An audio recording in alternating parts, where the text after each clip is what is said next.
ડીસા શહેરના અત્યંત વ્યસ્ત એવા લાયન્સ હોલ નજીકના વિસ્તારમાં સોમવારે સાંજના સુમારે એકાએક આગની ઘટના બનતા દોડધામ મચી ગઈ હતી।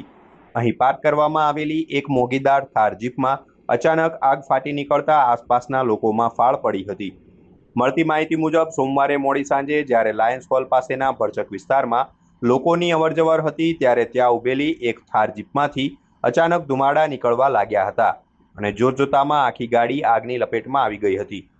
ગીચ વિસ્તાર હોવાને કારણે આગ અન્ય વાહનો કે દુકાનો સુધી ન ફેલાય તે માટે લોકોમાં ગભરાટ ફેલાયો હતો અને ભારે અફરાતફરી સર્જાઈ હતી।